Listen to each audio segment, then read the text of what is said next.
Order, and I'm Congressman Darren LaHood, the chair of the Work and Welfare Subcommittee, and I want to welcome everybody to this Work and Welfare Subcommittee hearing today in the city of Chicago, and so proud to have the members of the Ways and Means Committee here today for this important hearing. Before we begin, let me just acknowledge Pastor Phil and the folks here at Pacific Garden Mission for the work they've done to make this hearing come about. Let's give them a round of applause.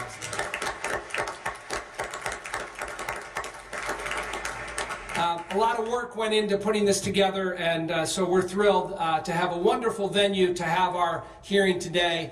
And it's not often that we get 10 members of Congress outside of Washington, D.C. To come out to Chicago. But today's field hearing is reflective of that in a bipartisan way, to have members of the Ways and Means Committee here, and specifically the Work and Welfare Subcommittee. I also want to acknowledge Congressman Danny Davis. We're in his district here. Yes. And for him to welcome us here. I'm proud to represent the 16th District of Illinois, which is a little south and west of here. My home is Peoria. I also represent Bloomington Normal and the city of Rockford. And then I extend out into DeKalb County, McHenry County, and Grundy County. And so it's an honor and privilege to represent the constituents of the 16th District and to be here today for this important hearing. So we, Congressman Davis and I, work on the Work and Welfare Subcommittee, which has responsibility of overseeing several important federal anti-poverty programs that provide assistance to vulnerable children and families. And we're very lucky, obviously, to be here today at Pacific Garden Mission and to see the work here to uplift and restore the lives of homeless individuals and families here in Chicago. Yesterday, we had the opportunity to visit Project Hood and Pastor Corey Brooks. We did a site hearing or a site visit yesterday in Englewood, and we learned about the important work that Pastor Brooks and his team are doing to uplift and transform lives in Englewood and Woodlawn, including building a new community center there. One of the things that has stood out to me about both of these organizations is their philosophy of uplifting. And equipping individuals in crisis with skills and tools to find stability and transform their lives through faith and work. How do we define help matters? Whether it's through churches, nonprofits, private foundations, or government programs. When providing relief and assistance to those in need, we should be exploring every possibility to promote work as the surest pathway out of poverty. No amount of handouts or government assistance, no matter how well-intentioned, can substitute for the intangible benefits and dignity that work brings to individuals and their families, and the ripple effect it has on our communities. All of our government programs need to be oriented to provide every opportunity for individuals to grow their capacity and be connected to meaningful work. At the most fundamental level, work provides income and greatly reduces the likelihood of being in poverty. Simply working, even part-time, dramatically reduces the chances of living below the poverty line. In 2021, the U.S. Bureau of Labor Statistics reported that only 4.1 of individuals who worked part-time over a period of at least 27 weeks had incomes below the poverty line, and only 2.6 of those who worked full-time. Beyond providing a reliable source of income, work also provides countless intangible benefits to individuals. Research has shown that work is associated with improved physical and mental health, social well-being, and higher degrees of human connectedness and social capital. Conversely, studies have linked joblessness with increased social isolation, depression, anxiety, and feelings of hopelessness. Joblessness can even affect physical health. One study found that unemployment lasting longer than 6 months can reduce life expectancy by as much as a year and a half for a 40-year-old worker. Tying federal benefits to the expectation of work is not punishment. Work in exchange for benefits represents society's commitment to helping individuals and families in crisis. In fact, most Americans support work as a condition of welfare. A 2023 Axios poll found nearly 2/3 of Americans, including half of Democrats support work requirements for welfare programs. As part of this committee's ongoing efforts to restore work requirements to federal programs, in 2023, we secured a major victory by strengthening work requirements for families receiving temporary assistance for needy families, known as TANF, cash assistance, as part of the Fiscal Responsibility Act. The bipartisan law closed loopholes to hold states accountable for engaging TANF work-eligible individuals in work, and established pilot programs to measure recipient employment and earnings outcomes to test alternative measures of performance. But more can be done. Conducting these field hearings like we're doing today gives us an opportunity to hear directly from people who have overcome the odds to escape poverty, and the organizations and leaders that do the hard work every day to help individuals transform their lives. And we'll hear from some of those remarkable individuals today as our witnesses. I want to again thank our witnesses for being here today and for the Pacific Garden Mission, and I look forward to the testimony we'll hear. With that, I'm pleased now to recognize Mr. Davis, our ranking member, for his opening statement. Thank you, Mr. Chairman, and I want to thank you for holding this field hearing. I'm delighted to welcome all of you to my home city of Chicago. There was a time when we would say it has Wrigley Field, Soldier Field, Marshall Field, and it sits by a lake of some size. But I'm pleased to be here with all of you at the Pacific Garden Mission and to have visited Project Hood yesterday. Both organizations serve people in need so well. Democrats and President Biden have put helping workers overcome barriers to sustainable quality employment at the heart of our policies. Even in this time of economic growth, where wages have risen and unemployment has been cut in half, too many people are left out, not because they prefer needing government help, but because they face significant barriers to quality employment. Some don't have child care or need paid leave to deal with an illness or care for an elderly parent. Some lack the skills or education needed for good jobs. Some have jobs but don't earn enough to make ends meet, like the 6.4 million working poor. Some made mistakes in the past and can't get a second chance. I am proud that Democrats provided emergency aid to preserve child care centers and permanently increased federal child care investment by over $600 million a year, about 20 million of it right here in Illinois. I'm proud that Democrats expanded the child tax credit that slashed child poverty to just 5.2% in Illinois. Unfortunately, that poverty cut in child tax credit expired due to Republican inaction, and child poverty is back up to 12.4%, an unacceptable outcome. If our goal is to support work to help people escape poverty, then people don't need more penalties, requirements, and paperwork. Parents need guaranteed child care and paid family and medical leave that we know substantially increase workforce participation among women. People need a safe place to live, food to eat, reliable transportation, good education, and health care to sustain the stability needed to work successfully. I strongly disagree with those that blame people for their poverty and suggest that the solution is low or no wage jobs with work requirements to make sure they don't develop a dependency mentality. Denying people food, housing, enough money to pay the rent, and making them work for free doesn't give them dignity. I am proud to showcase the work done at the Safer Foundation to overcome the systemic barriers faced by justice-involved individuals so they can get good jobs and turn their lives around.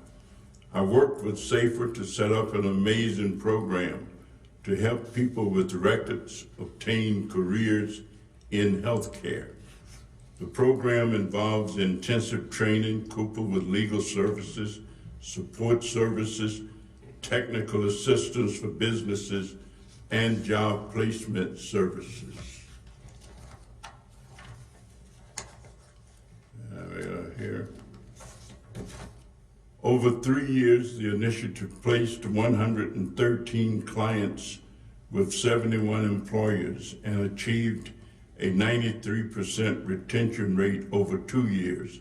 Our subcommittee should support programs like SAFER that methodically address the multiple barriers struggling workers face.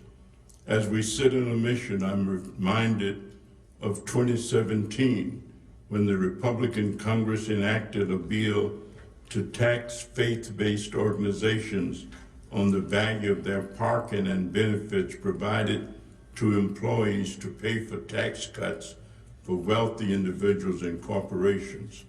I heard a lot from faith-based organizations in Illinois about the church parking tax.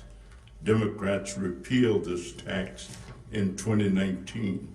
But the wealthy who benefited from those tax breaks will soon ask Congress to extend their tax cuts. My hope is that my Republican colleagues will protect the programs that help people live with dignity and not make them subsidize tax cuts for the wealthy again. As a Black American who grew up in the segregated South and who came to Chicago for the opportunities that were not as available in the South, I know firsthand how systemic barriers limit opportunities. It has been my honor to devote my congressional career to work like we do in the subcommittee to help those who are struggling to overcome systemic barriers with the education, jobs, child care, paid family and medical leave, and other supports so that they can thrive. I thank you, Mr. Chairman. Appreciate the opportunity to talk about our work, and thank you very much. Thank you, Mr. Davis. It's now my pleasure to introduce the chairman of the full Ways and Means Committee, Mr. Smith of Missouri. And when Mr. Smith took over as our leader on the committee, he talked about doing a number of field hearings. And I think this is our 9th or 10th field hearing that we've done over the last year and a half, getting out across America to hear from individuals on what we can do better in Washington, D.C. And so it wasn't just rhetoric, it is the reality that we're doing these field hearings. And so with that, it's my pleasure to introduce our chairman, Mr. Smith of Missouri. Thank you, Chairman LaHood and Ranking Member Davis. It's not often that a subcommittee is led by the chair and the ranking member from the same state. And so I'm glad we could visit Illinois to hear from folks that you both represent. So thanks for the hospitality of hosting us, Ranking Member Davis. I also want to thank Pastor Phil. Thank you all so much and your entire team here at Pacific Garden Mission for hosting our committee. Today, we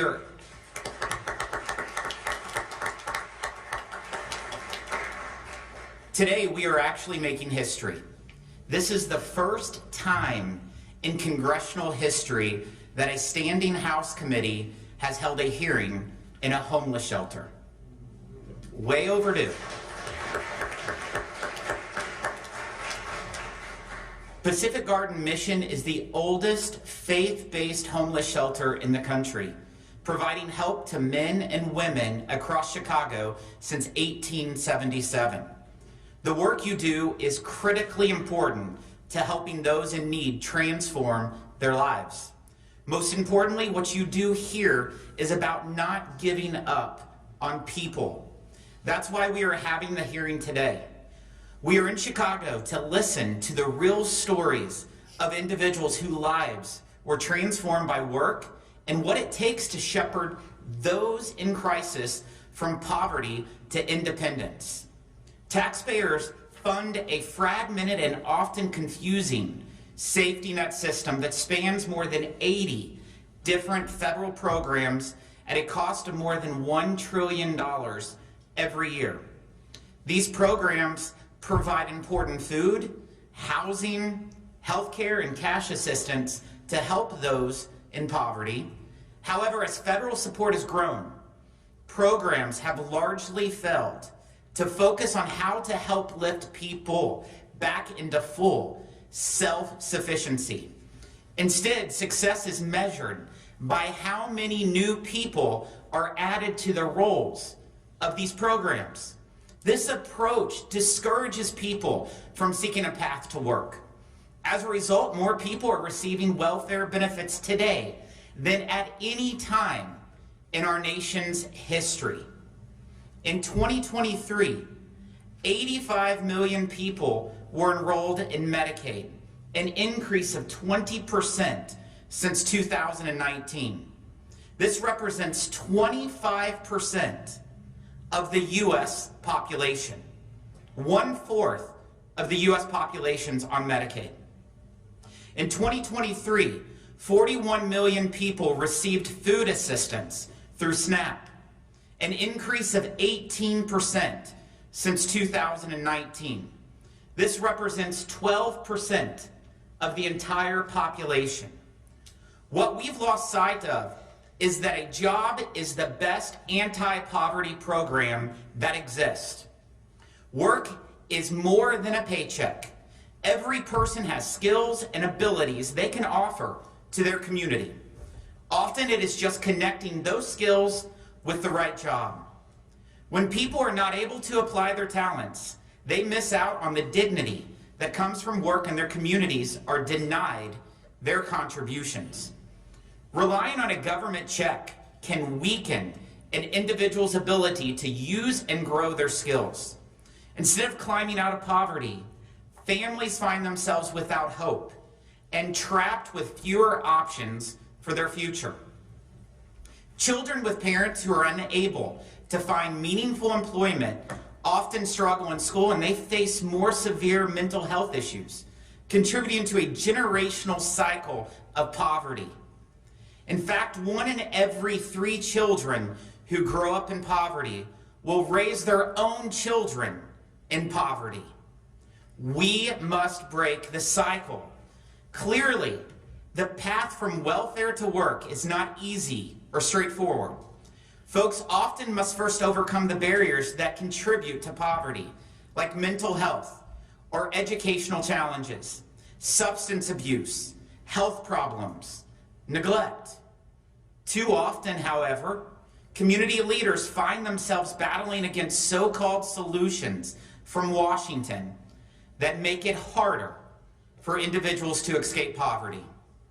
We know as much from recent history. Under the American Rescue Plan Act, the child tax credit was transformed from a program that rewards work to one that does not. And Democrats extended unemployment benefits that paid people more not to work. As a consequence, a government check was worth more than a paycheck, and millions of families sat on the sidelines. It is not the fault of those families. They were just responding to the incentives of Washington, which they provided. There's more that we can and we should do.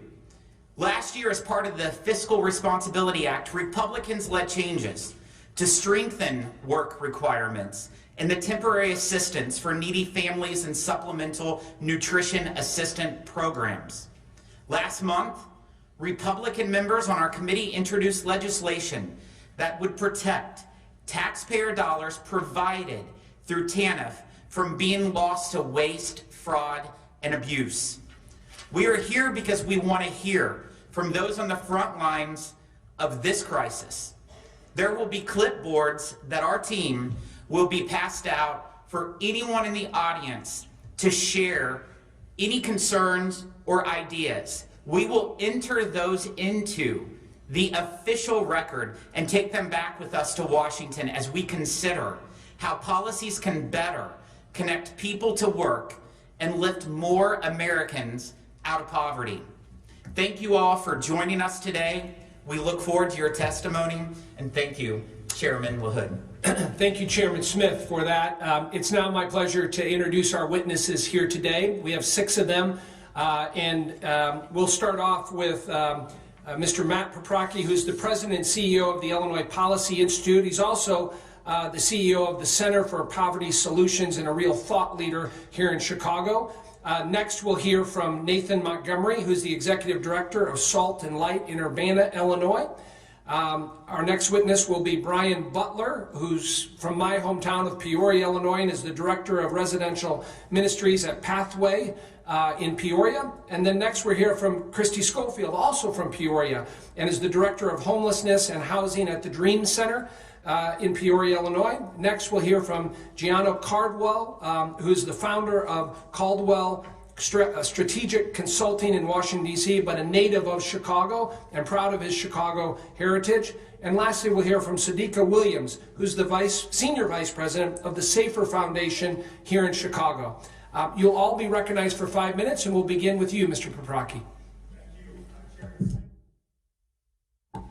Thank you, Chairman Smith, Chairman LaHood, and Ranking Member Davis, and the distinguished members of this committee. My name is Matt Paprocki. I'm the founder of the Center for Poverty Solutions, a project created from the Illinois Policy Institute, where I serve as president and CEO. Today in my testimony, I want to demonstrate why work is the best pathway out of poverty and to give people dignity. And I want to end by giving 3 solutions that this committee can do to enact that. But first, let me give you some background. The Center for Poverty Solutions was created to look at the research behind what are the biggest drivers to eradicate poverty. And we work with direct service agencies, partner together, and we pass bipartisan legislation to reduce poverty and increase opportunities. Our goal is to eliminate poverty starting here in the city of Chicago. And I have good news. We have one single factor that can reduce poverty by 87%. It's work. In fact, those people who are working a full-time job, only 2% of them are currently in poverty. Take, for example, my friend Stephen Blake. Stephen was a homeless veteran. But thanks to this place here, Pacific Garden Mission, he was given shelter and job training. Today, Stephen is an entrepreneur who sells fresh fruits to commuters on their way to work. 2 months ago, I walked by Stephen on this cold, freezing day. It's raining outside. And I saw Stephen there. I said, "Stephen, what are you doing out here today?" And Stephen points to a man a few feet away from us, and he's holding a sign, and the cardboard sign says, "Please help." And he said, "Matt, that used to be me." He said, "I stood out here every single day, and every person who walked by, I would ask them, 'How can you help me?'" He said, "Today I do the opposite. Every single person who walks by, I say, 'How can I help you?'" A huge smile comes across his face. He said, "Matt, I gotta be out here. People need me." That's dignity. That's a dignity that's enshrined in our Constitution in the phrase, "in the pursuit of happiness." That's a dignity that lifts people closer to the image and the likeness of God. That is a dignity that lifts people out of mental illness, out of abuse, and out of dependency. Quite frankly, this is what's missing in our society today. A society which often tells people, you can't do it. Because poverty today is less about food and housing and security, and it's becoming more about hopelessness, independence. Meaningful work can solve all of these problems. I know, because I've lived it. When I was 24 years old, I was a professional staffer, and I got a call from my mom. She said, "Matt, I'm at the hospital, and I've just been diagnosed with cancer." So I left the job that I love because my mom needed me. And for the next 8 months, I stayed at home with her, and one cold December day, she died in my arms, and I lost my purpose. I had no job, I had no money, I had no parents. Nobody needed me. For the next few months, I qualified for just about every welfare benefit there was, and I thank God that I never took them. Because for too many Americans, welfare is not a temporary safety net, it's a snare net. And generations get stuck inside of this. In fact, a Pew study shows that 70% of people who are currently on government assistance will never escape. And that extends to their children and their grandchildren. My escape from poverty was the same as Stephen's and millions of others. We found a job. More importantly, we found dignity in work. And from there, we built our families. We became more active in our community. We volunteered. We can help millions of Americans, lift them up out of poverty and bring them closer to that dignity of work. And this committee here can do three things to help drive that home. The first is stop the benefits cliff.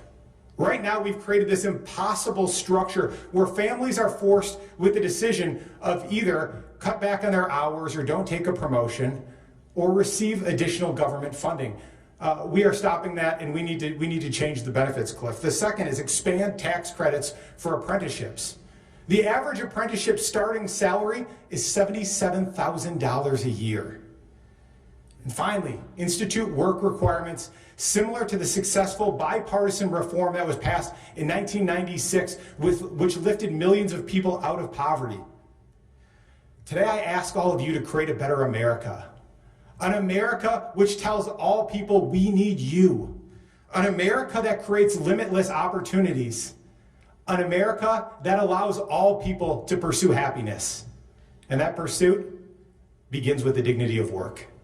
Thank you, Chairman LaHood. Thank you, Chairman Smith, Ranking Member Davis, and all members of this committee for the opportunity to testify today. Thank you, Mr. Paprocki. We'll next recognize Mr. Montgomery.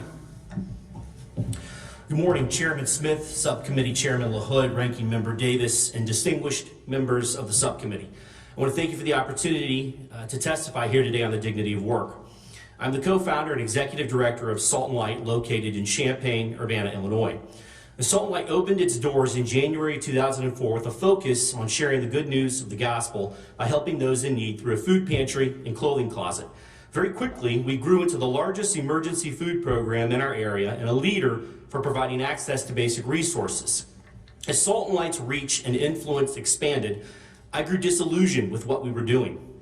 Most of the situations I encountered never seemed to change, and the lines only got longer. I had even begun seeing young adults standing in line who as children stood in line with their parents. The generational cycle of poverty was playing out right before my eyes. I began asking myself, were we contributing to it? It was at this time I was introduced to the book When Helping Hurts. Our small staff and board began a journey of wrestling with what it had to say and what it might mean for us to embrace its ideologies. As 2013 ended, I presented the board with a vision for what change might look like. As we moved forward, we acknowledged how much we still didn't know and how important it was to be willing to listen and learn along the way. The primary guiding principle during this time was we knew we had to stop doing for and start doing with. We recognized that by doing for individuals what they could or had the potential to do for themselves, we caused harm.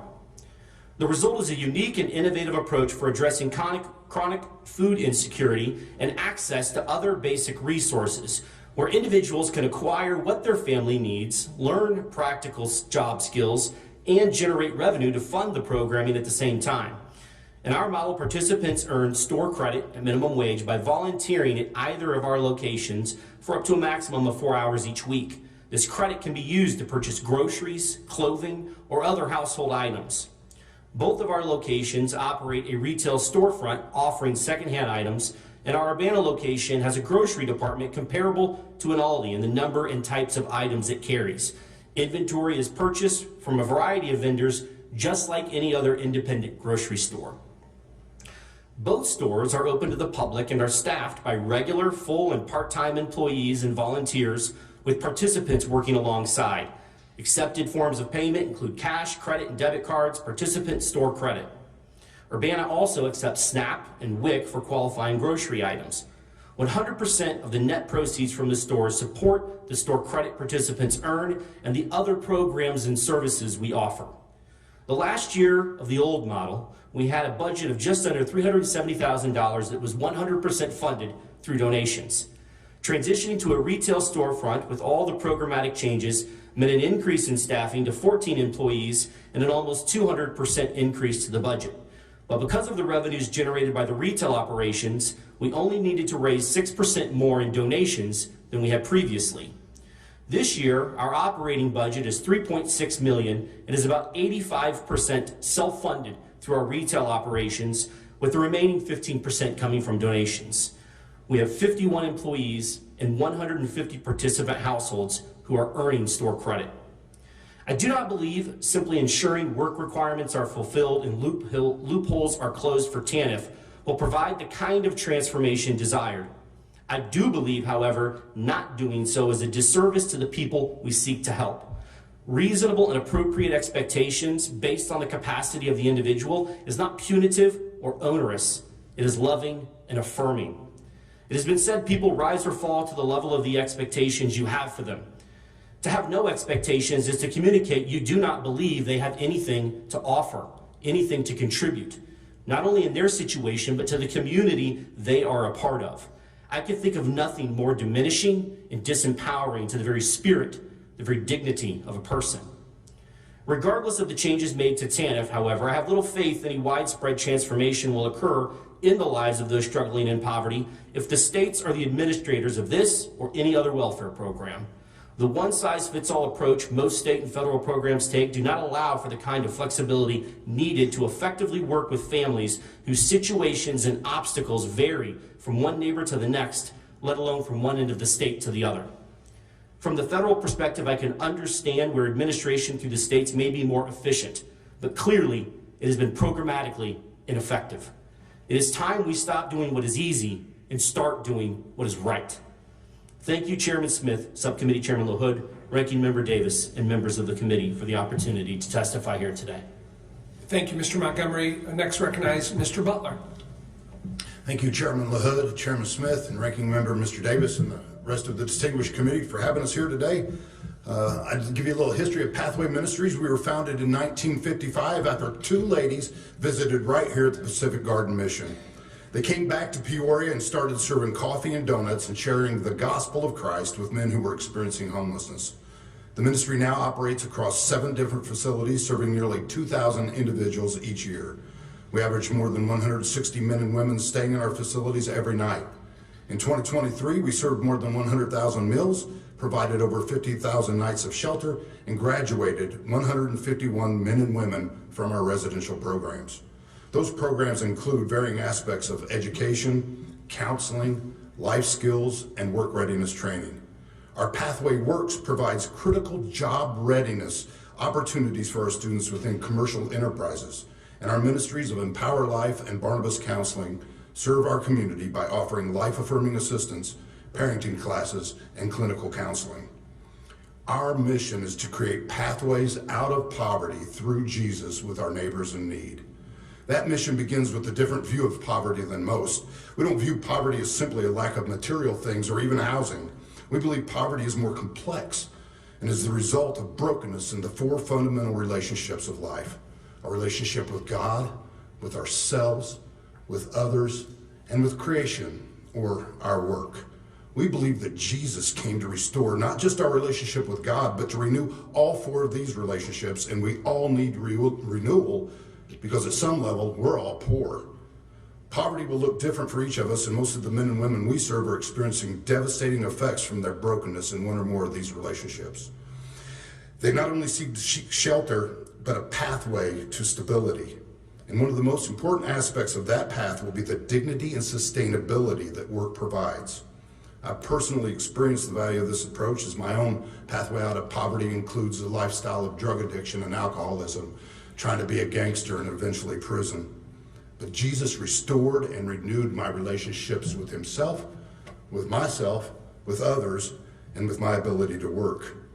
We believe this pathway begins with compassionate crisis care, meeting people where they're at with love and support. And that path includes 2 programs or avenues our guests can choose from. Our Next Step program focuses primarily on vocation. Our advisors assist guests as they learn to take their next step towards spiritual freedom, personal responsibility, and self-sufficiency. The second avenue is our renewal program, which is a residential recovery-based program. This opportunity is 9 months long, is Jesus-centered, and allows students time to dig deep and focus on repairing those relationships I just spoke about. All of our programming, from crisis care to renewal, has some form of alert work included. It might be just getting up in the morning and making your bed, doing daily chores, or participating in our job readiness training programs.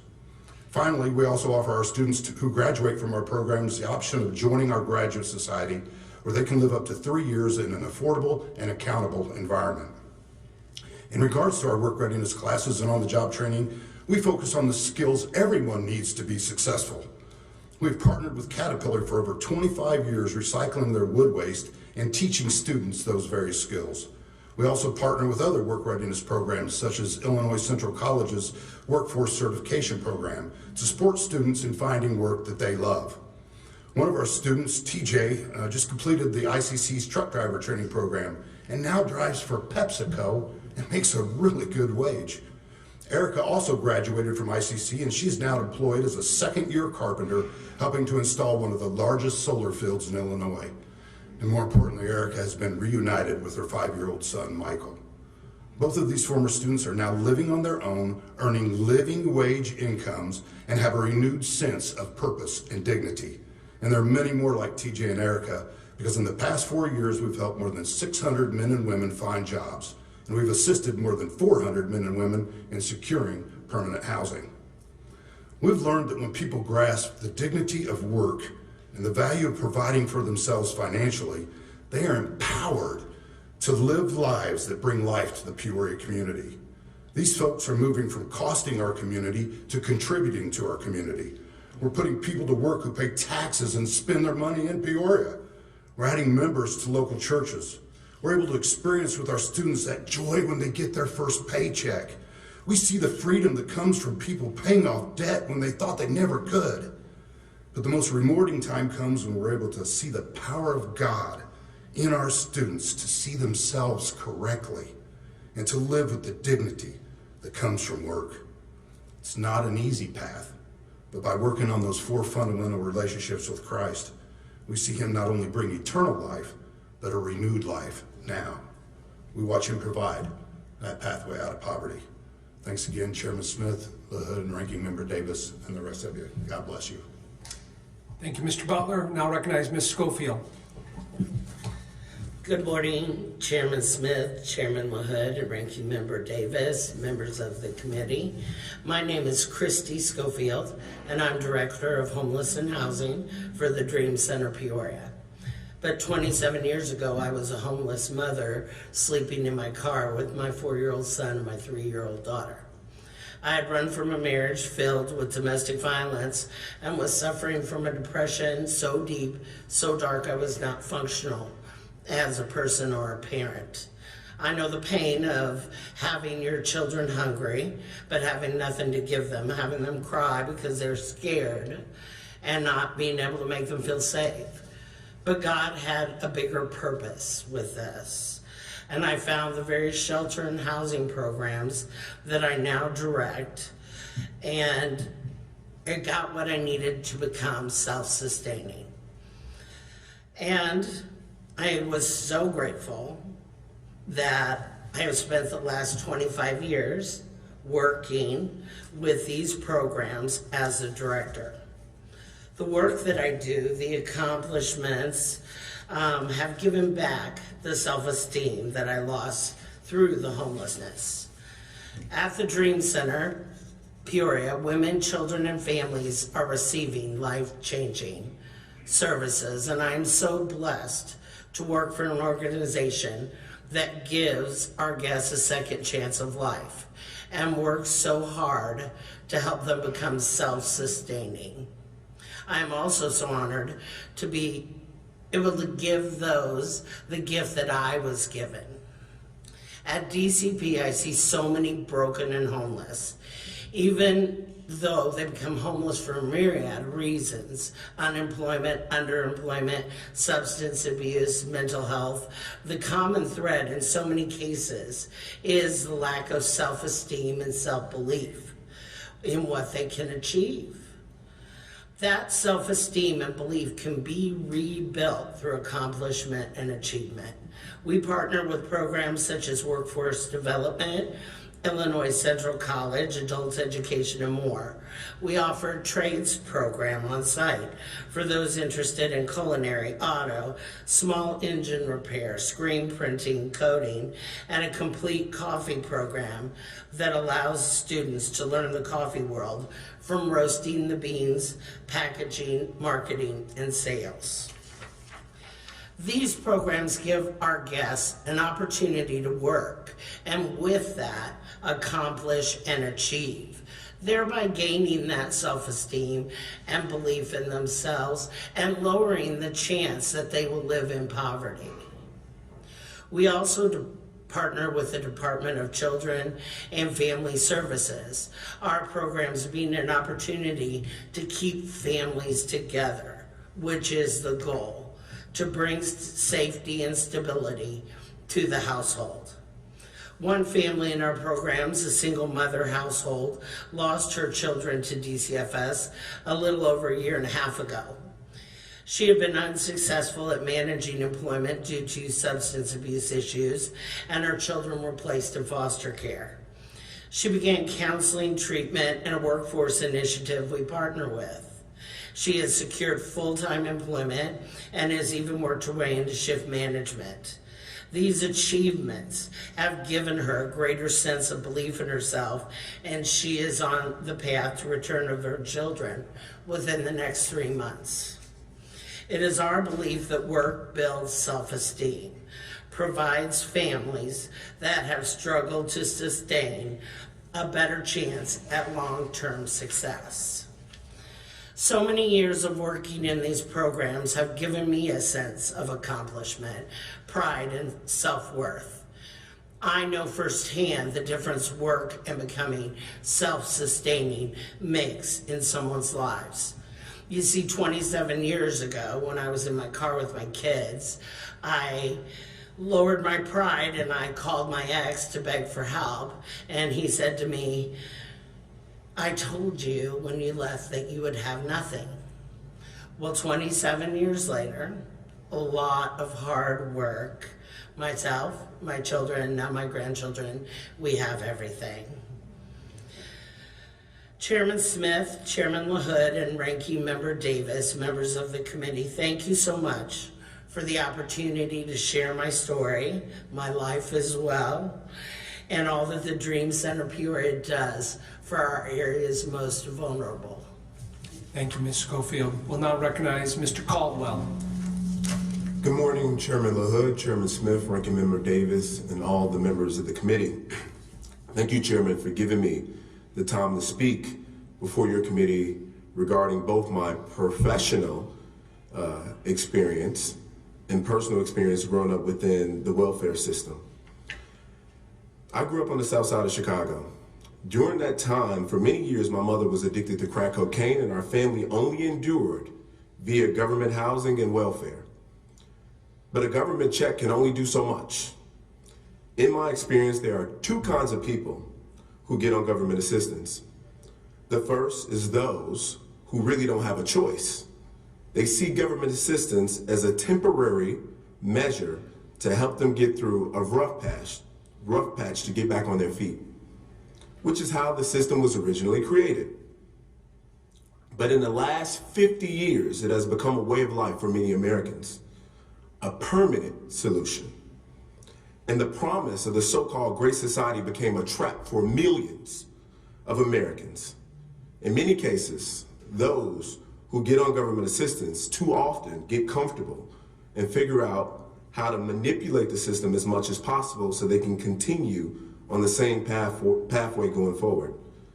I've seen such thinking take down even the strongest of people. For years, my grandmother was our family's saving grace. She'd visit us in an apartment and government housing project on the south side where drugs and gangs were in every hallway. And she would come in with bags of groceries and shoes that she bought us from Payless Shoe Store. She tried to take care of us from afar. But eventually, she had seen enough, and my siblings and I moved in with her. She was a no-nonsense woman of faith in industry. Nana, as we called her, worked 10 hours a day as a private duty nurse. And we were doing okay for a while until our Nana's car was struck by a habitual drunk driver. And this woman, who worked hard her entire life, could no longer do her job. Her back brought agony with every step. She tried to work a reduced schedule and was now doing overnight shifts. Harder on her life and well-being, but easier on her body. But then she couldn't even do that anymore. The government checks began to arrive again, not for my mom anymore, but for my grandmother. When you get into this dependency mentality, it changes everything. Your focus can change. Your thoughts too quickly becomes, how can I get more? More housing, more food stamps, more cash from the government.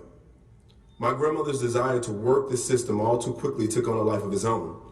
People in my community would come around and say, listen, these are the kinds of things that I've been pulling off to get more of this or more of that.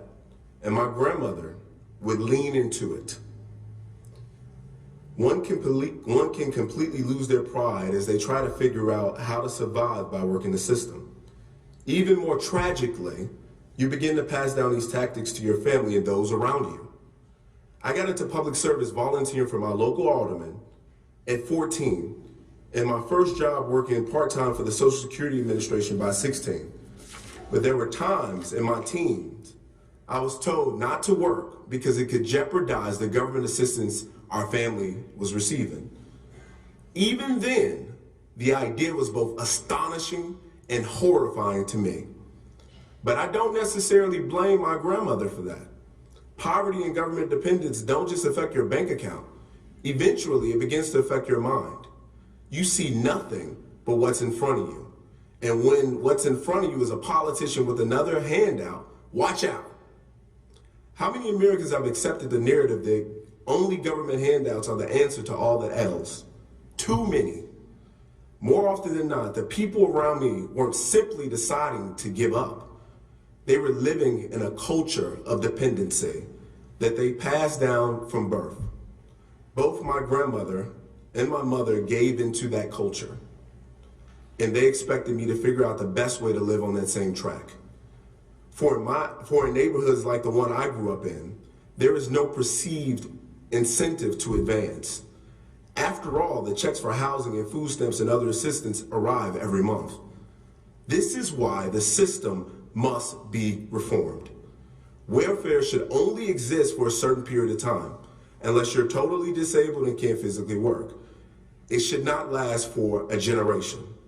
The government should instead provide more incentives for real-world training and education to recipients about a life beyond government dependence. I believe reforms to welfare should be approached with the same bipartisan spirit that Speaker Newt Gingrich and President Bill Clinton had during the 1996 Welfare Reform Act, a bipartisan compromise and overhaul that significantly changed our nation's welfare system to require work in exchange for time-limited assistance and supports. Its official name was the Personal Responsibility and Work Opportunity Reconciliation Act. Personal responsibility. It has been almost 20 years since we revisited and recommitted to this idea. Many will point to institutional racism or generations of poverty that have made it tougher for many, particularly blacks in the inner cities, to succeed. Truthfully, racism has had an impact on many people. However, citing racism as the sole reason for a lack of success is merely another trap meant to keep underprivileged people dependent. People have to want the power that comes with personal responsibility. But first, they need to even know such capability and power exist. There is not one government handout that can pour into you the desire to better your own life. As Ronald Reagan once warned, we should measure welfare success by how many people leave welfare, not by how many are added. He understood, as I do from firsthand experience, that those trapped within government assistance will eventually devalue their own lives, so much so that life itself would take on little meaning. Thus, the shootings and teenagers ready to murder without hesitation as easily as grabbing a bite to eat. Morally throwing more money at the problem is clearly not the answer. Until we have the courage to articulate and address the issues of personal responsibility or better parenting, schooling, accountability, then whatever welfare we pander will only make things worse. There is no doubt that our cities are crying out for help, as my family did many years ago. But how we answer that cry will determine the level of dependency or success for future millions of Americans. Thank you. Caldwell, we'll now recognize Ms. Williams as our last witness. Good morning. Thank you, Chairman Smith, Chairman LaHood, and Ranking Member Davis, and all the members of the committee. My name is Sodiqa Williams, and I'm Senior Vice President of Reentry Services for the Safer Foundation. Thank you for providing this time and space to give testimony. It is especially appropriate given April is Second Chance Month, the time when Congress and our nation raise awareness about the successes and challenges faced by formerly incarcerated individuals in our society. During Second Chance Month, we promote policies, programs, and opportunities that support rehabilitation and reintegration for the 1 in 3 Americans who carry the lifetime burden of an arrest and conviction record. The Safer Foundation was launched in 1972 by 2 men of the cloth, Bernie Coran and Gus Wilhelmi, to provide non-sectarian mentoring and workforce development services to people returning to the community from jail and prison. For 52 years, Safer Foundation has provided a full spectrum of reentry workforce development and rehabilitation services for men and women, youth and adults in Iowa and Illinois. Today, we are a national leader in supporting the efforts of people with arrest and conviction records to become employed and productive members of the community. Since 1972, our work has expanded to include academic and vocational career education, community corrections and education services inside of Cook County Jail, the nation's largest single-site detention center. More recently, SAFER has been the lead agency in the Innovative Supported Reentry Network Collaborative. This is a holistic, comprehensive reentry navigation model providing stable housing, substance use and mental health treatment, physical health care services, job readiness, documentation assistance, and job placement services. I want to speak a few moments to the issue of high-quality living wage work. People with arrest and conviction records need high-quality living wage employment opportunities to defeat recidivism. Several years ago, SAFER partnered with JPMorgan Chase on the JPMorgan Second Chance Hiring Pilot. That program connected individuals with arrest and conviction records to substantive living wage careers in the financial services sector where demand for skilled labor is high. Research suggests that post-prison, high-quality, higher wage employment results in fewer arrests or returns to prison when compared to low-wage, low-job quality employment.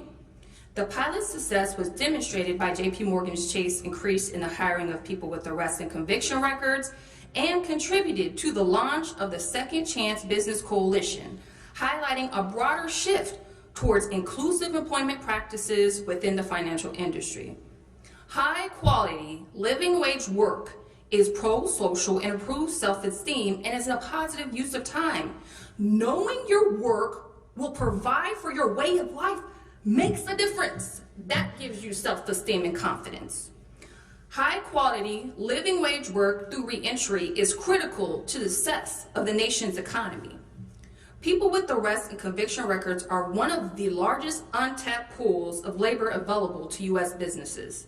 The current demand for qualified workers is high, and according to the National Federation of Independent Businesses, many unemployed individuals do not meet the qualifications for industries that are hiring.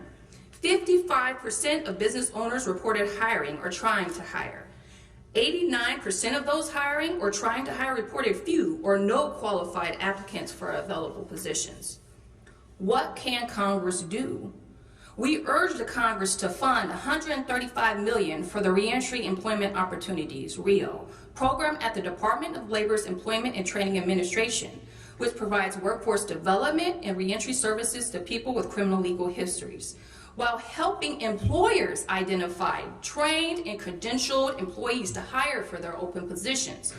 We urge that Congress to fund $125 million for the Second Chance Act program at the Department of Justice Bureau of Justice Assistance to provide reentry services and supports nationwide.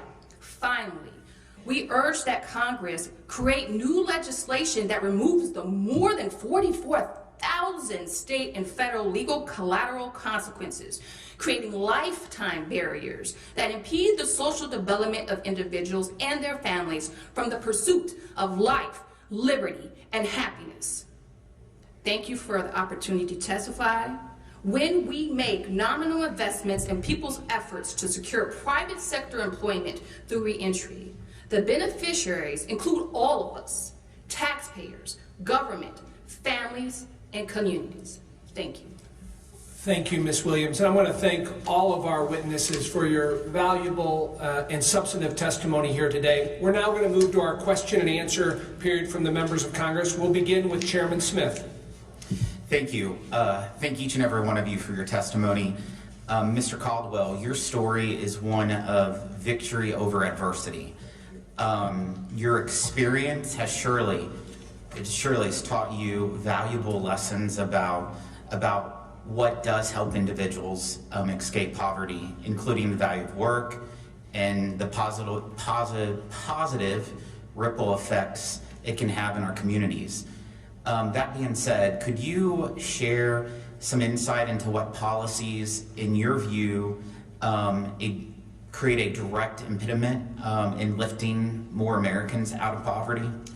Yeah, there's a number of things that I think does block that. And I got to tell you, with the Welfare Reform Act of '96, which I thought was incredibly important because it did allow for individuals like myself, for example, I work for the Social Security Administration. I only could get that part-time job based on experience and the fact that I was receiving, or my family was receiving, benefits at the time.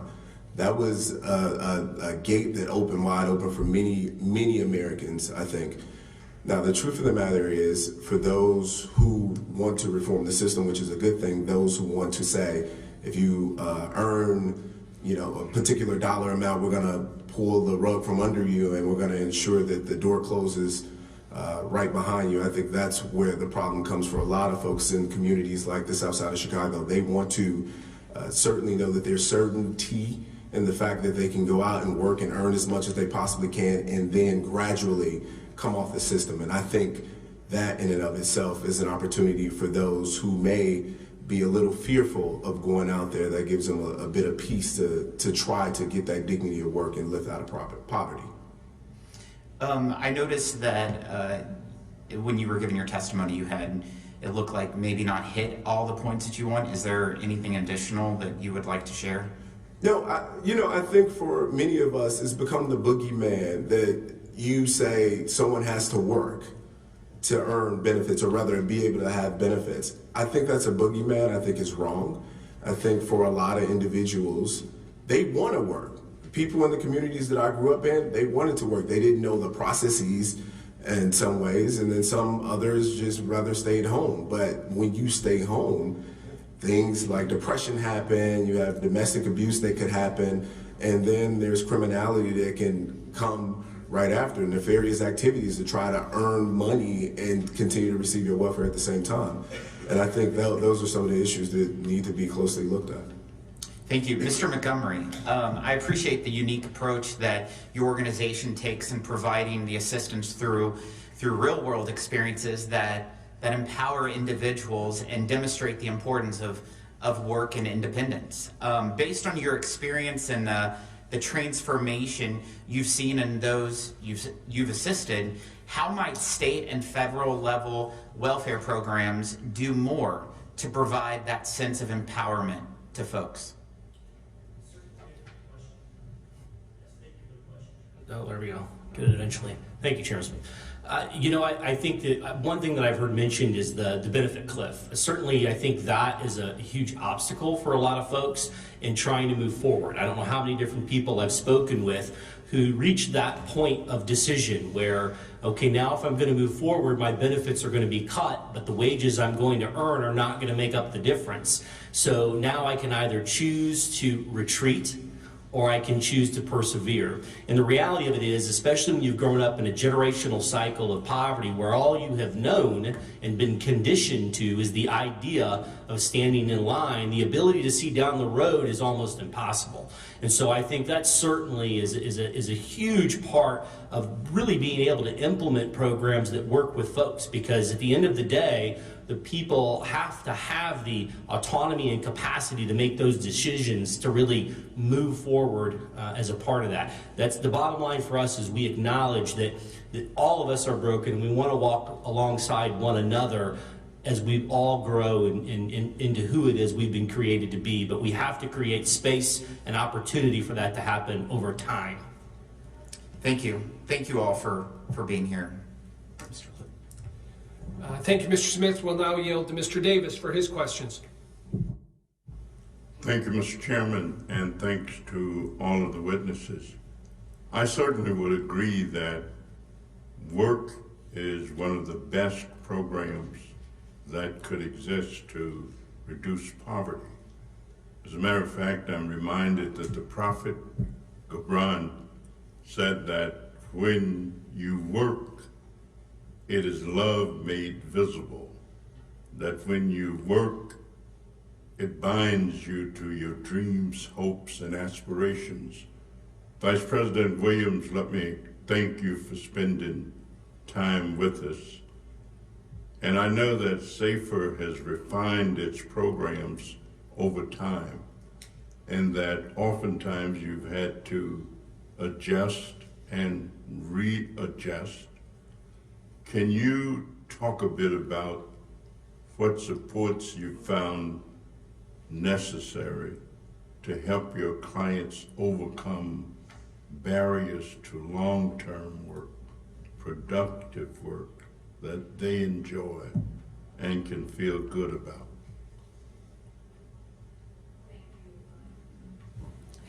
Thank you, Ranking Member Davis. We have been, and our mission remains the same when it comes to providing work for the individuals we serve. But over time, we realize that people want to work, but they have so many barriers in between them and that job. And they could be collateral consequences, so statutory legal barriers that stand before them. And I have to tell you, I've done a lot of work in advocacy, and it's like we're ripping off layers to an onion in terms of how many barriers exist in front of them. But also it's the supports they need. They need wraparound services. So over time, we've had to become a wraparound holistic service shop, a one-stop shop, because they need housing, they need transportation in order to get to work. They have to have education in order to have skills for certain training so that they can get that living wage employment. When they are stabilized, when they do receive housing, when they can go to a job, then they can start opening up about other issues that impact their life, including if they have any kind of substance use or mental health needs, behavioral health needs that we can treat. And now we're at a point where we can start talking to them about their health, because we had to start to stabilize them to get to a point of thriving, to talk about their health. And so I'm very honored that now we have the opportunity to talk about how can we improve your health so that you can go to your job, so that you can not only get it, but maintain it. I know that you've had great success in the health arena. Could you talk a little bit about how that came about and who you worked with?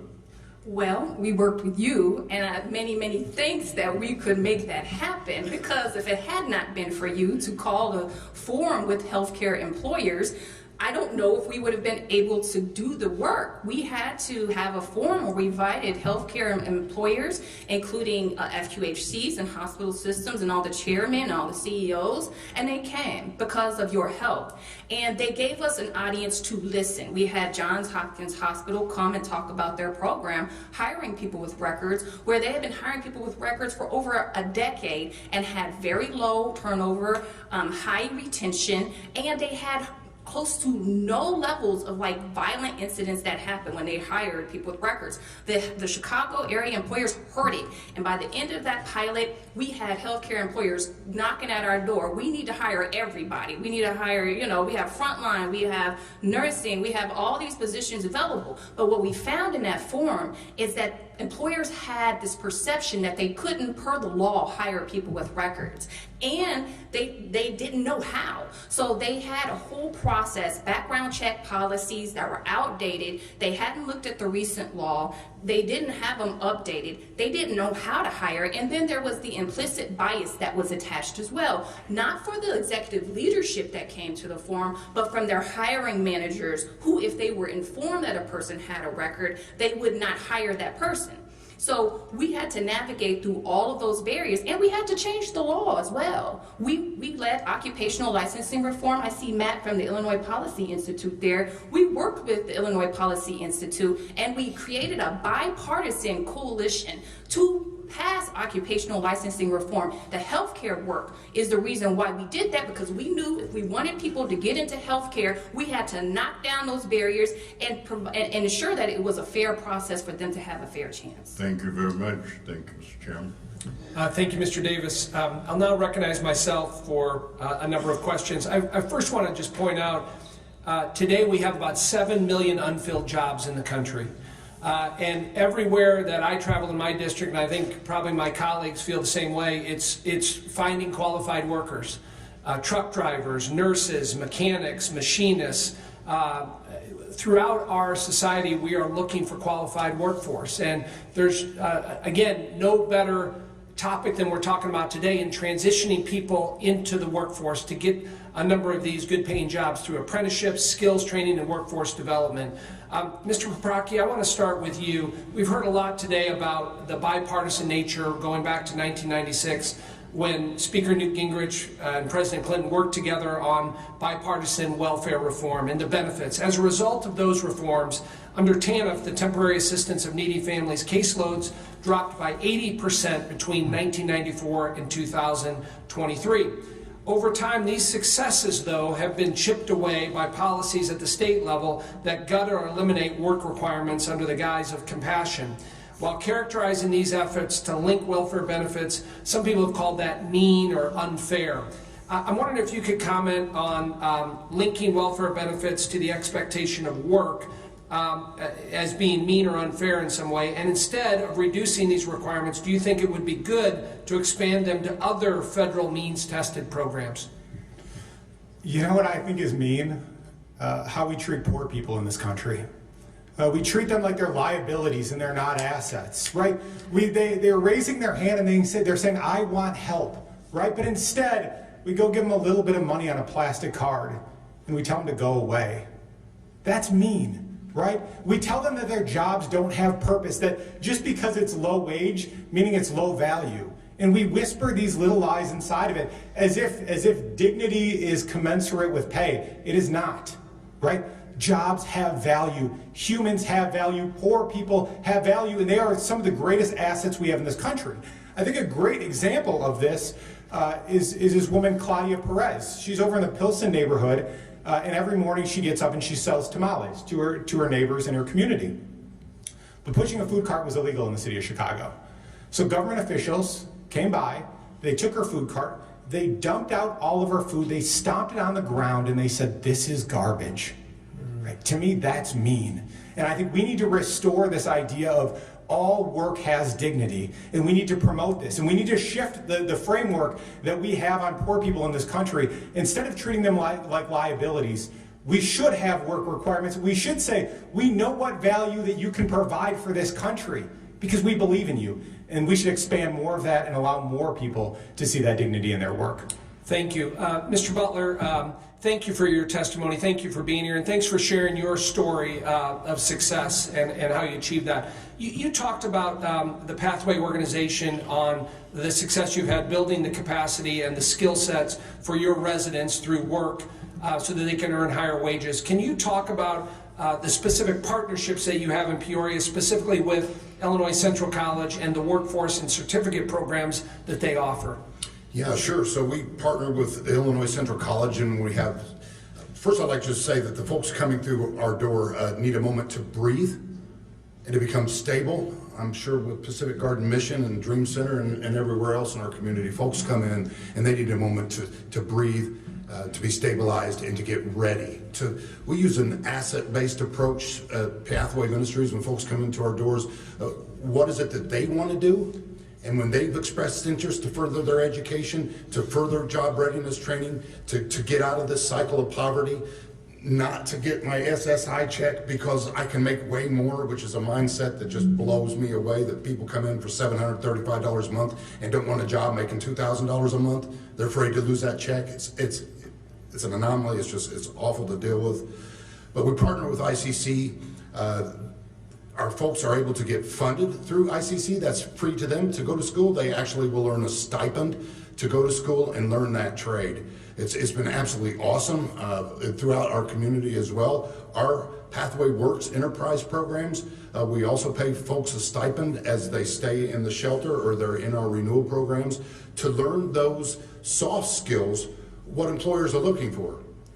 Being dependable, coming to work with a good attitude, how to have conflict resolution so that they can further their lives outside of Pathway Ministries.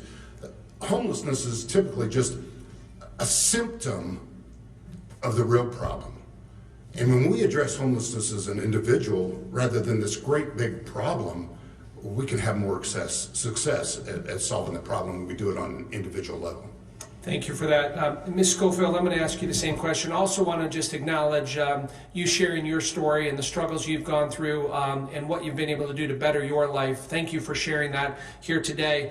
Can you talk a little bit about the Dream Center and the similar partnerships you have with workforce agencies and the community college? We would not be able to do what we do with people without the great partnerships in our community. We are partnered with Illinois Central College on the same types of programs as Pathways. We are partnered with adult education, with several trade schools, the apprenticeship program through the electrical, that's what it is, it's the apprenticeship program. All those programs we partner with because we found that so few people actually want to go back and get a degree. They wanted to get something that they could start working right now. And these programs would offer stipends while they were training so they could afford to live and be a part of the program and learn a new trade. And these people have been very, very successful. And so it's been a great program for us. Thank you for that. We'll next recognize Smucker of Pennsylvania for his questions. Thank you, Mr. Chairman. Appreciate each of you being here, share your stories, and share the way you're meeting the needs in your communities. It's really inspiring. And I appreciate the opportunity for us on a bipartisan basis to be discussing these. And I think this is most helpful when we look together at what's working and what's not, and do not have the partisan bickering that I think is not helpful at all. I want to start with reconciling a few statements that were made today. And I've got a great deal of respect for Ranking Member Davis, but I'm gonna pick out just one statement he made. He said he strongly disagrees with those who blame people for their poverty. He strongly disagrees with those who blame people for their poverty. Mr. Montgomery, you said people rise or fall to the level of expectations you have of them. And Ms. Schofield, you said a common thread in so many cases is the lack of self-esteem or belief. And I'd like to ask, maybe we'll start with Mr. Montgomery, how do you reconcile the idea, we know individuals you're serving have things stacked against them. They may not have the family support that's needed. They may have generational poverty. They may not know how, Mr. Caldwell, you said, to get off of government assistance, how to enter the workforce. They may have been incarcerated. They may be drugs. There are a lot of things. They may have a poor education system. There are a lot of things stacked against them. But yet we have to expect that they somehow rise to the level of accepting responsibility for their own path forward. And so I think, saying we strongly disagree with those who blame people for their poverty may not fully capture how we need to think about this. I heard another member of the Ways and Means Committee at one of our hearings say a statement that shocked me, and that was that we were holding that hearing that day to dispel the notion. She was glad we were holding the hearing because it dispelled the notion that many members had that work ethic has anything to do with success or failure. And so, and this was a teacher who talked about the classroom where students were coming with very, things stacked against them. But I just thought, what a sad thing to think that we would be telling people that you can't pull yourself up because of the condition you're in. So, Mr. Montgomery, how do you balance that? How do you get to the point that Mr. Caldwell was talking about, where you can change your own life? Thank you for the question. Certainly, poverty is complex, right? We know that there are systems at play, and we know that there are choices at play. In my experience, everyone's situation and position in life boils down to two things: opportunity and choices. The opportunity, often, systems are involved in that: where I'm born, the color of my skin, the type of education I'm afforded, the opportunities that are in front of me, right? Everyone, it's different. With that, we all have choices to make. In my experience, certainly the less opportunity you have, the less margin you have to make bad choices, for sure, no doubt. But it does not remove the personal responsibility of making choices. And so I think that the idea that it is somehow punitive and otherwise blaming the individuals, it's a matter of perspective. I think that was something we encountered when we first changed our model. There were folks who looked at what we were doing, and quite frankly, a few referred to it as the Republican model, which is somewhat fitting today given the conversation. But the reality was we were not changing how we were doing what we were doing in order to punish or blame those individuals. We were changing our model because we believed in them. We believed in their capacity. We believed that they had something more to offer than what they were experiencing in this poverty situation that they were dealing with on a day-to-day basis. And I think it's important how we look at it. Certainly if you approach it, you can approach it from a punitive perspective and how you basically administer or implement those sorts of things.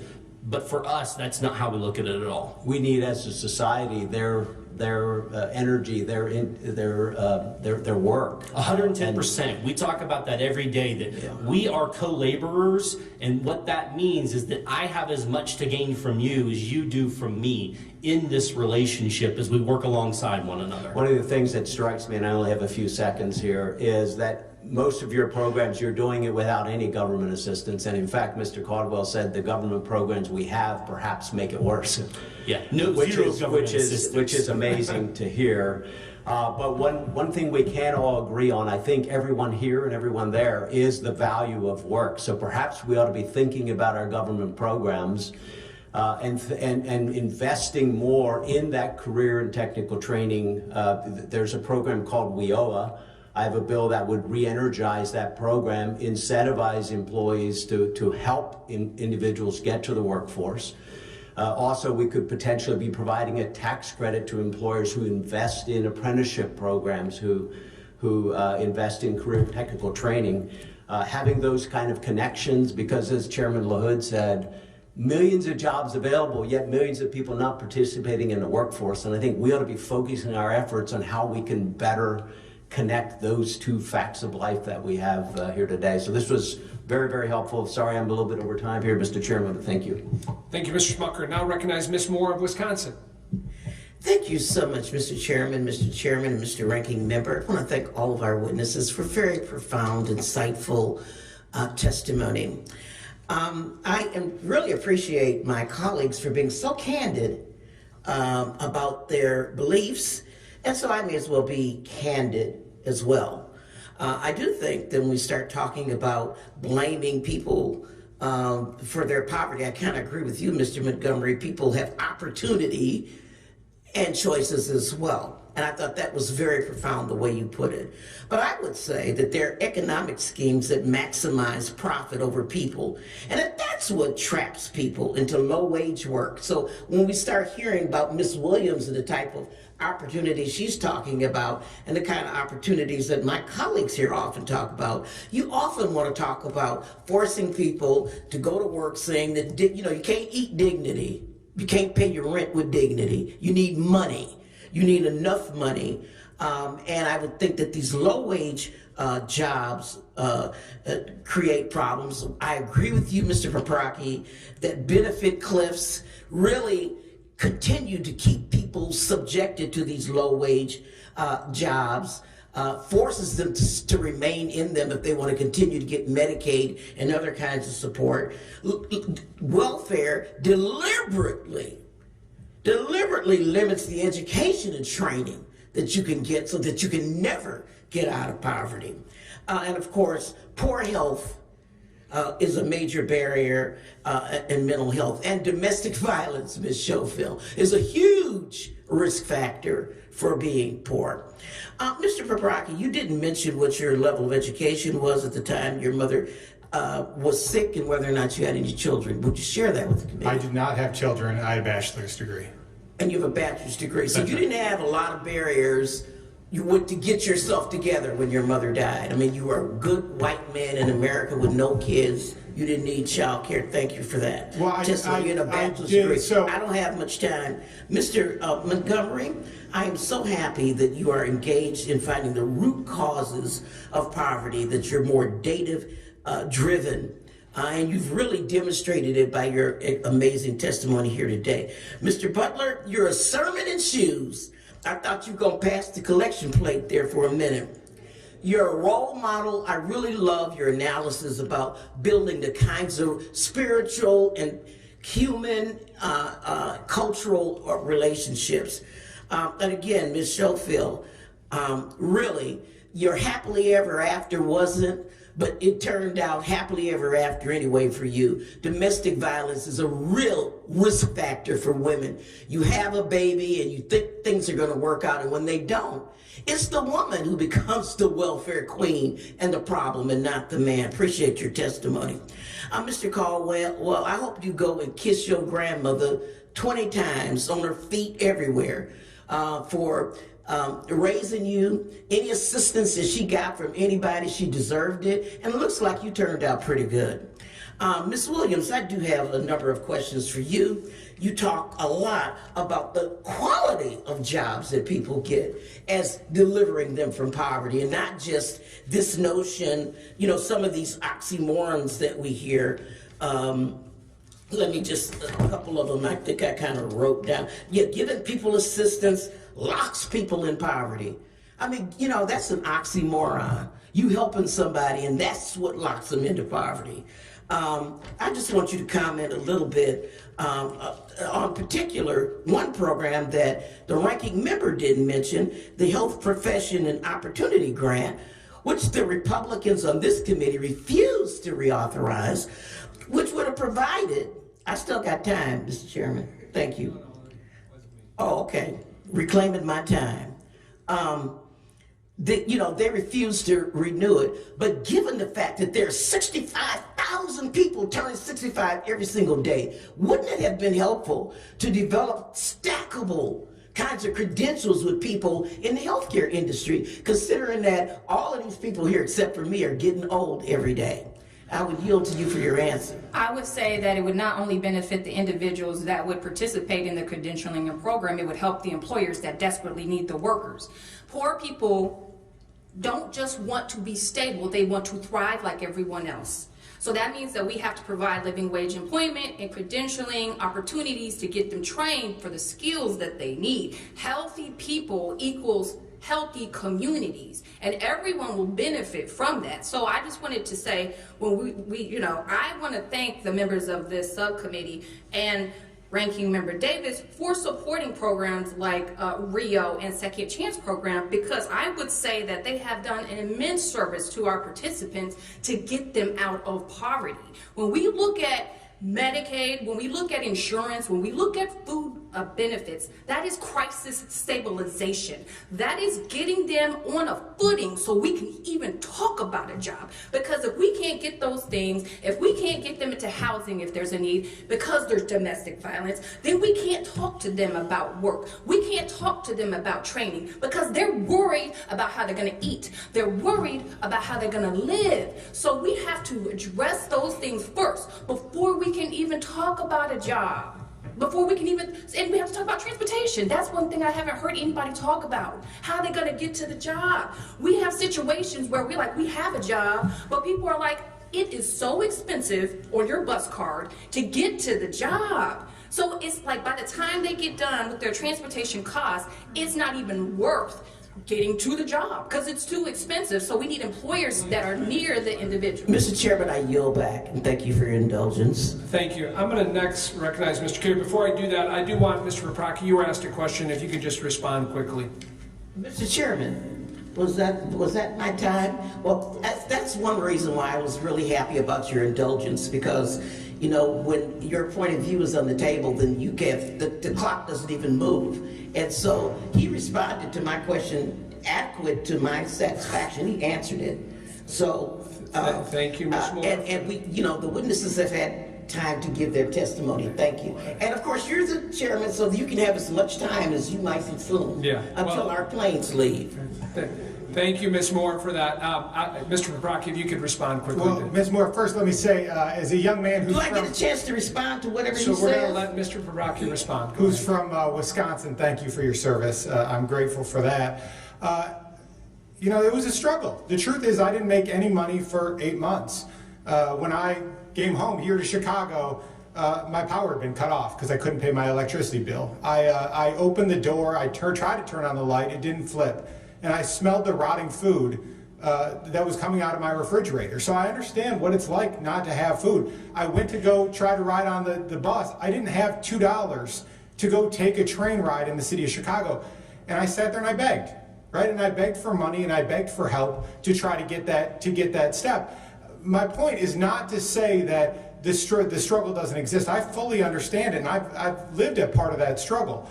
But what I've also seen, not only through the data, but through life experience, is that work can pull people up.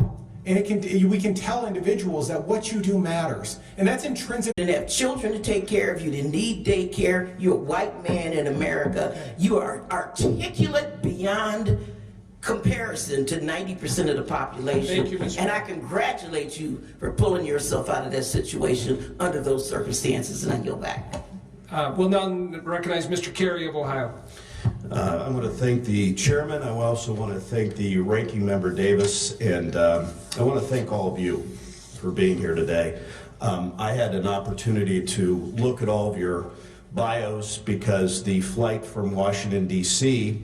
to here took less time than the cab ride from O'Hara here. So I was able to read most of your testimony, and Matthew, because I cannot read your name from here, but I'm going to call you Matthew. You know, both you and Ms. Williams laid out some you laid out three things, and I always ask any person that comes into my office, give me the three things that we can do in Congress. So, Matthew, I'm going to start with you. Ms. Williams, I'm going to go to you next. Expand upon those three things. Keep it within 40 seconds if you can, because I only have 4 minutes. Matthew, you're up. For the first, we've talked about benefits cliffs and the problems of incentives. Is that for a lot of Americans, they have to decide, should I take this promotion? And we hear this all the time. I have a woman, Ahi, who works at IC Stars, said, I have a lot of friends I know from back when I was poor. They won't go for bigger jobs. That's right. They purposely go for minimum wage jobs because Section 8 is on the line, food stamps are on the line, and insurance are on the line. Okay, we need to fix it. Go to the next. The second one is about expanding apprenticeship opportunities. Absolutely. So there's a great way to lift people up. This same woman, Ahi, learned coding from one of our friends, IC Stars. Her first job was $56,000 a year. She immediately got promoted to $87,000 in a year. Now she's an entrepreneur making more money than that. She was homeless with 3 children, and she was able to pull herself out. And to that end, you have my colleague from the other side of the aisle, Nikki Batinsky, who's here in Illinois, dear friend of mine. We have co-introduced the LEAP Act together, which is an apprenticeship program. So if you haven't taken a look at it, please do. I think it's a good bipartisan measure that can move forward. Go to your number 3. The third is work requirements, similar to what we saw in the year 1996. That was just for TANF. I think there's a huge opportunity for this committee to expand it beyond that. I do want to say a quick quote from a senator. Make it quick. It said the culture of welfare must be replaced by the culture of work. The culture of dependence must be replaced by a culture of self-sufficiency. That came from our current president, Joe Biden. Okay, good deal. All right, Ms. Williams, give me those 3 things real quick. I wrote them down quickly. I really like the 40. What you just go. Give me 1, 2, 3. Give it in 40 seconds, please. All right, thank you so much. I would say first, continue to support grants or opportunities like the Health Opportunity Grant. And tell me why. Because we serve all industries, right? Yeah. So a lot of them. Healthcare was one of the top performing, where the retention numbers were very high. Because when people have a real opportunity as a frontline position, there is an opportunity for growth to be promoted within the institution. And the hospitals they have massive problems with frontline staff. So they want to promote people. Okay, go to number 2. But also Rio, as well as Second Chance Act, because we are seeing the same kind of results in those industries as well. I would say the second thing is legislation for collateral consequences. I mentioned before how we work Illinois Policy Institute in a bipartisan coalition within the House and the Senate in Illinois, because everyone understood all these statutory barriers that are in fact that make no sense. It's the industries that were pushing them just to exclude, have exclusive markets. But the person, doesn't have an opportunity. There are real barriers just stopping people from going into living wage opportunities where they can make a career, not a job. I got you. Give me your last one. And the third one is care coordination, support for care coordination services. Tell me about that real quick. So, give me about 20 seconds, okay? People want to work, but they have problems navigating all the various systems. And the systems, none of them are speaking to each other. The training, the job, the workforce development, housing, healthcare, behavioral health, none of the systems are talking to each other. None of the correctional systems, in terms of the Illinois Department of Corrections or any other state agencies, no one is kind of doing this care coordination where you have one person who's doing the navigation. Gotcha. So it's a coordination issue, and I appreciate that. Bringing all the resources together to get the best return on investment. And I would encourage my colleagues, since we're all going to take that 2-hour drive to the airport today, to read through your testimony. It was very insightful. Mr. Caldwell, I'm not sure everything that you're doing right now, but when you do decide to run for office, and I don't care what side of the aisle it is, I'll be knocking on doors for you. All right? Thank you so much. But Schofield, I will tell you, this is a story about you living in the car, inspirational, really happy. Where are your children today? You got like 3 seconds, I'm sorry. Center. My daughter works for OSF. I'm sure you're very proud. I want to thank you all. I want to thank the chairman, the ranking member, and again, thank you all for coming out today. Thanks so much. I yield back. Thank you, Mr. Carey. Now recognize Mr. Hearn of Oklahoma.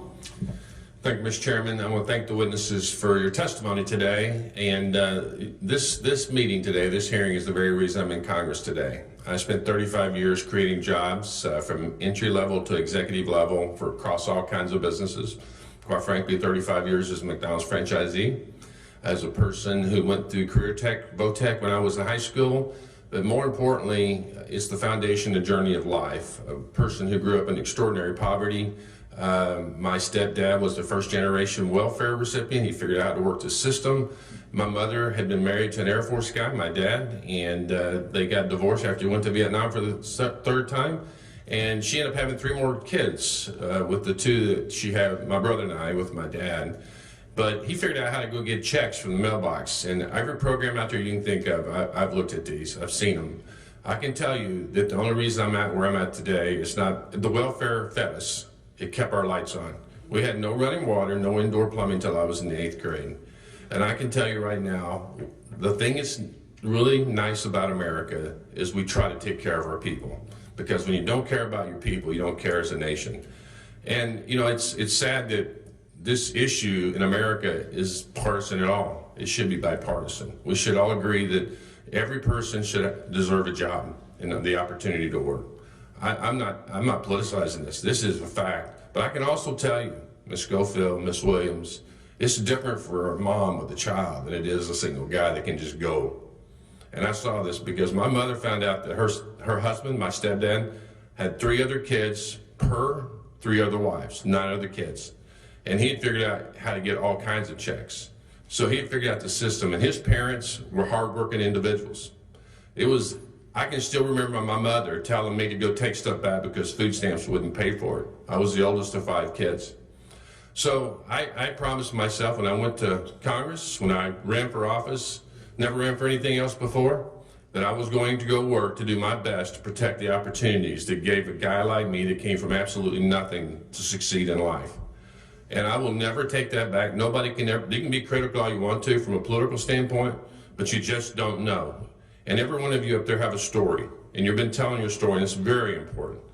But as we go forward here, we've got to figure out the programs that really work. What Congress is really good about is stacking programs on programs without ever understanding whether they work or not. Last year when I was on this subcommittee, I'm not on the subcommittee anymore, but it's a passion of mine. That's why I'm here. Today's my 30th anniversary, and I'm here because this is really important to me. And I can tell you right now that we have almost 90 programs. We pay out over $1 trillion a year. The last number I saw was $1.2 trillion a year, federally supported programs. And the Government Accountability Office can't tell us which programs really work or not.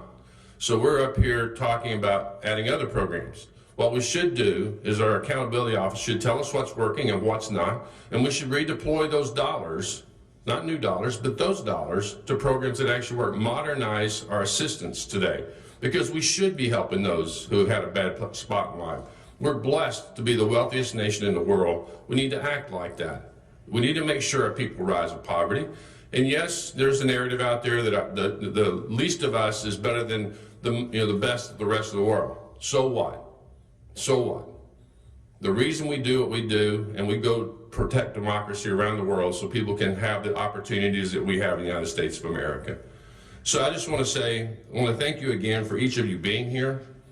I'm not asking, I mean, you guys have done a phenomenal job, but Ms. Schofield, I've got all kinds of questions here for everybody, but I really want to just go to you because your story is pretty powerful.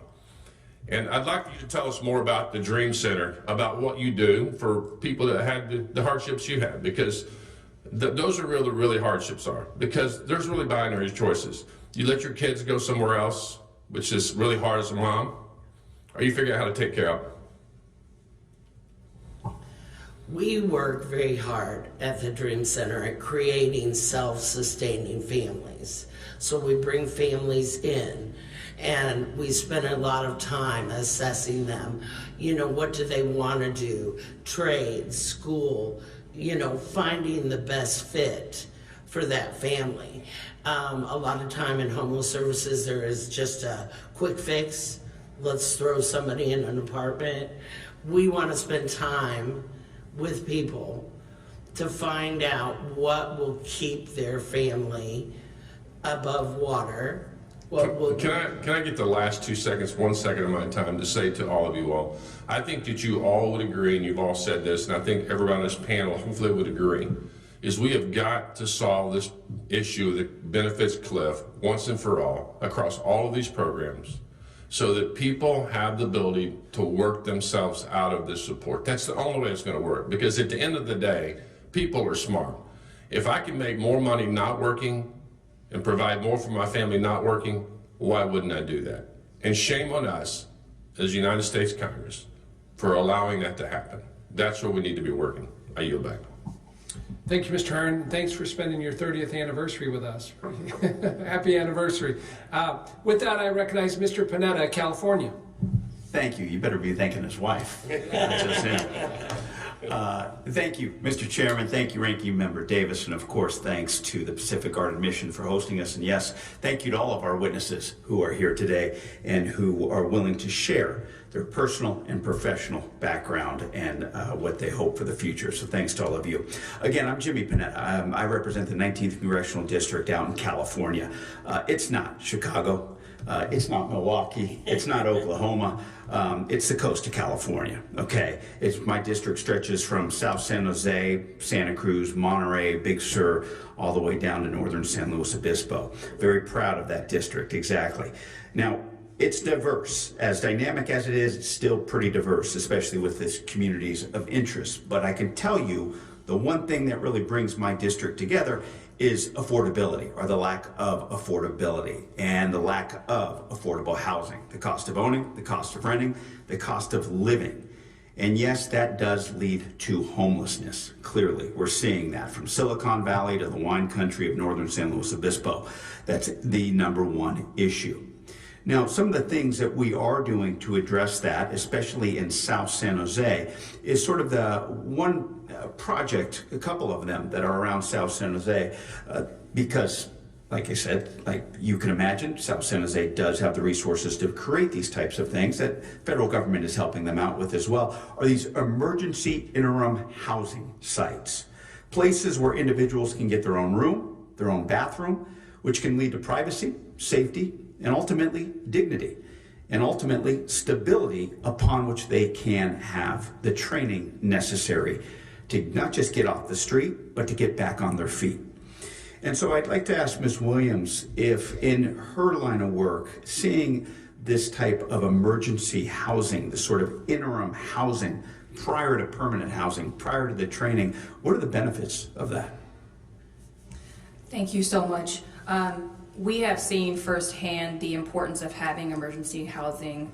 Through the work we're doing with the support of Reentry Network Collaborative, we were actually asked by the state to step in during COVID-19 because people were getting released early and they had nowhere to live, among all the other needs that they had. And so in those situations, I remember times when I was on the phone and I having to stop at a gas station to try to use my credit card to get people into housing. We had a woman right during Christmas when all the homeless shelters had shut down. She came in our office. She had a 4-day-old child and her 4-year-old, and she had nowhere to go. We couldn't get her into a shelter anywhere, and no one could live with that she would be in her car. She was running from a domestic violence situation. She had actually went to a baby shower and started going into labor. And so situations like that show you have to have emergency housing as part of your housing solution so that you can provide that temporary supports that will lead to permanent housing. And kind of moving forward, how can that emergency interim housing lead to what we all want for people in that position, permanent housing? Well, having that immediate solution will help stabilize that individual, right? So that they can make sure that they have what they need, because we don't just provide that temporary housing, we also give them any kind of furnishings they need. We give them toiletries.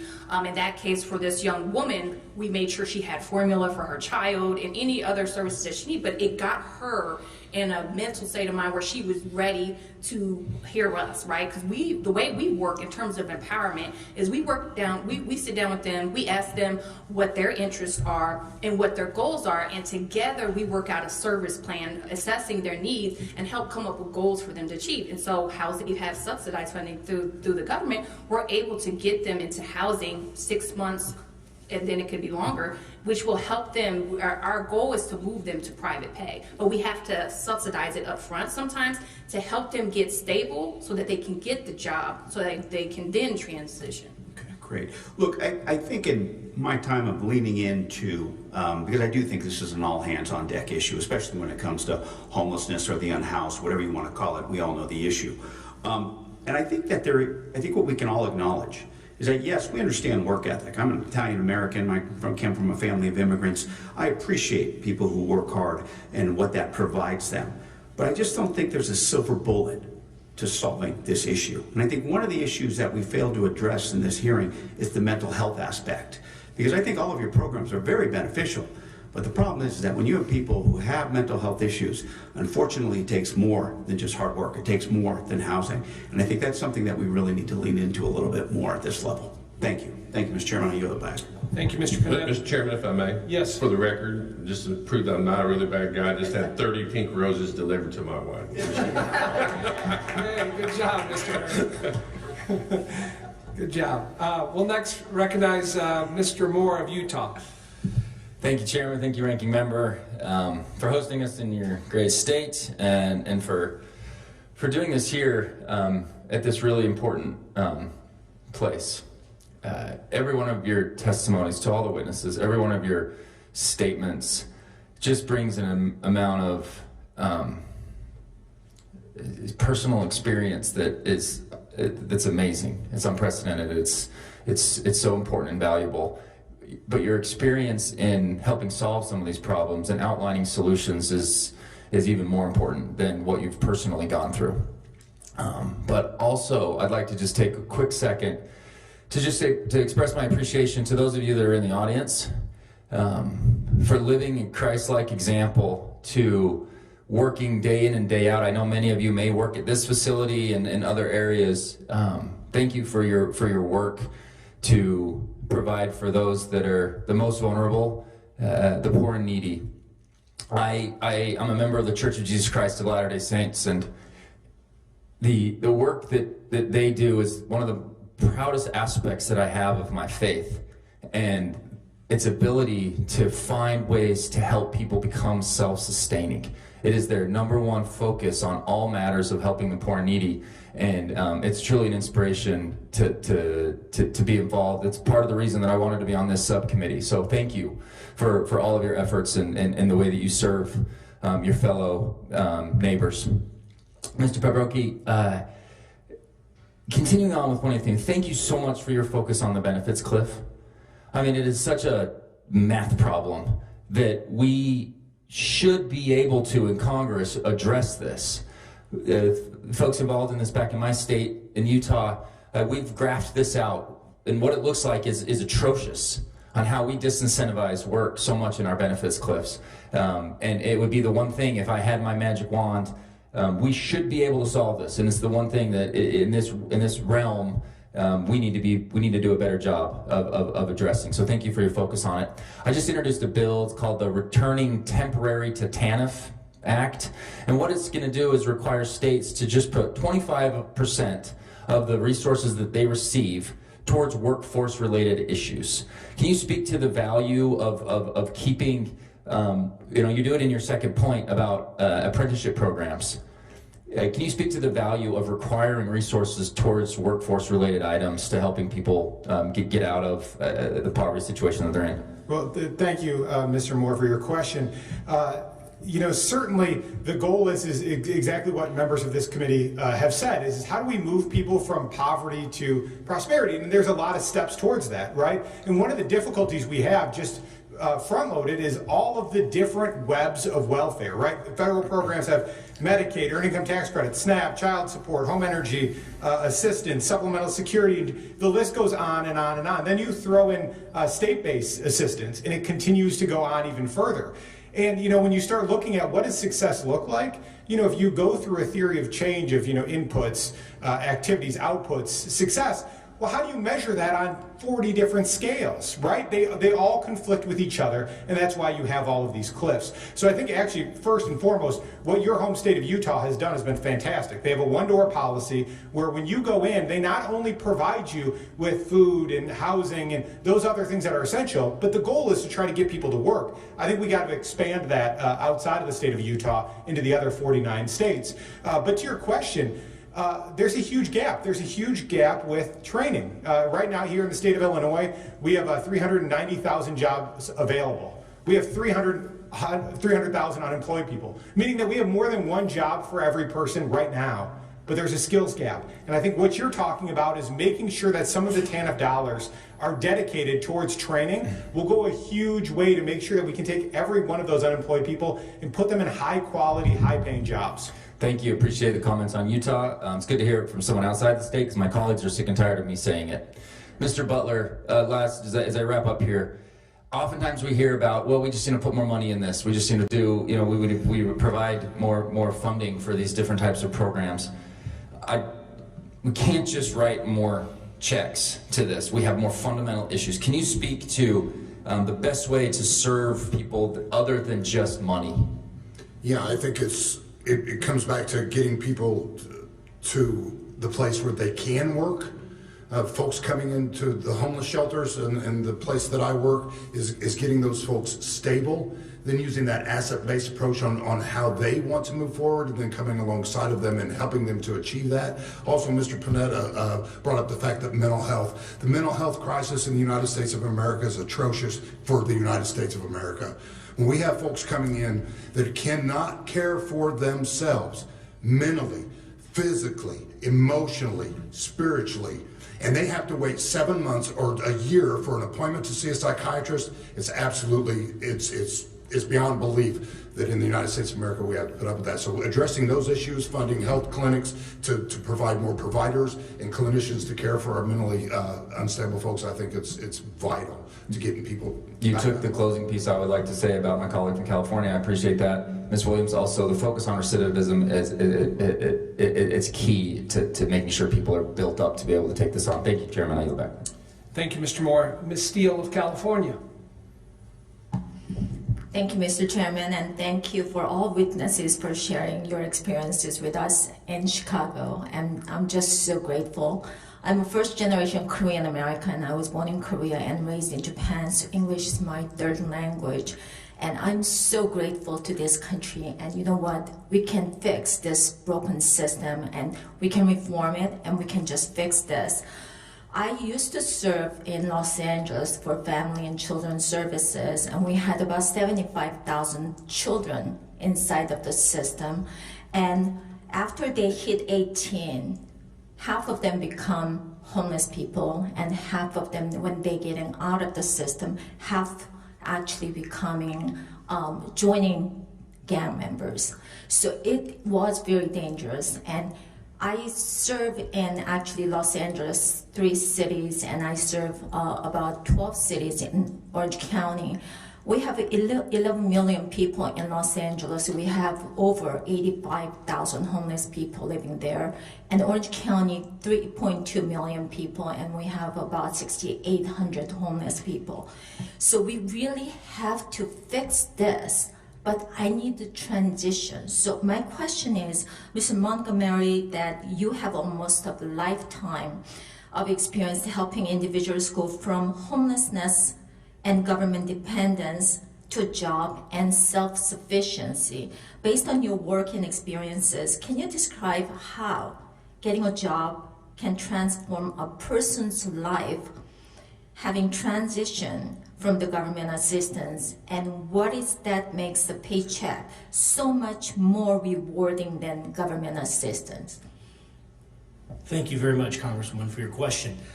You know, the one positive experience we had with TANF over the years, because we had a lot of folks come and go, many of whom really didn't last very long, but we had a young man come in with his girlfriend. Each of them had a child from a prior relationship, and he actually had an ankle bracelet from his latest engagement with the judicial system.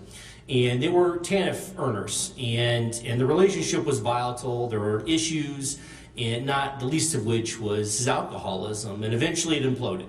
But he remained, and he kept working. It was a fantastic volunteer. He had the best attitude, he was the friendliest, he did whatever you asked him to do. But we really started pouring into him, more than anything, praise, just affirming who he was and what we saw and the capacity that was there. Until one day he came in and he somewhat sheepishly said he had gotten a job, and it was at a fast food restaurant, and so he felt like it wasn't that great of a job. But we praised him for that, right? We praised and celebrated that he had done this for himself. He had grown up in an unhealthy environment in which his inherent value and worth hadn't been affirmed and had never been celebrated. Within a year, he was running that location.